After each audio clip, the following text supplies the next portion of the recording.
Haiene, pentsatu zuen, lanbide latza hautatu dut, egunero ahara eta ona.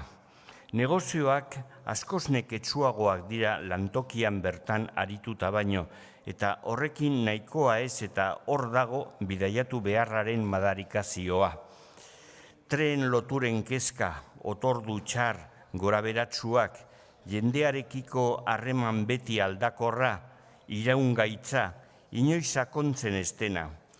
Hor konpondenak, azkura harin bat nabaritu zuen sabelaren goiko aldean.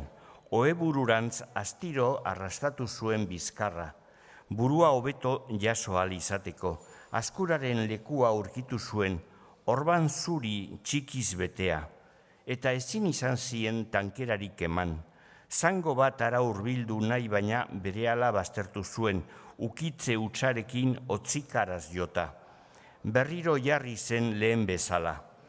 Goiza ikitzeak, pentsatu zuen, ergeldu egiten zaitu. Pertsonak loa behar du. Beste saltzaile bidaiari batzuk harem bateko emakumeak bezala bizi dira. Adibidez, goizean zehar, ostatura itzultzen naizenean lortutako eskaerak idazteko jaun horiek gozaltzen aritzen dira artean.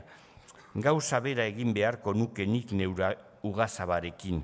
Berehala kaleratuko ninduke. Ez dakit honena horixe esoten nukeen. Gurasoen gandik ezpalitz, aspaldi emango nukeen dimisioa, Ugazabaren gana joan eta bene-benetan zer pentsatzen dudan esango niokeen. Laneko mahaitik bera eroriko litzateke, bitxia da gero. Laneko mailan eserita egon eta han goitik hitz egitea langileei.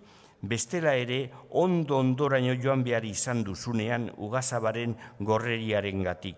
Dena dela, oraindik ez dut guztiz etxi. Gurasoek zordioten dirua biltzen dudanean, beste 5 urte, horixe egingo dut, zirzat. Orain jaiki beharra daukat baina, 5 dut trena eta.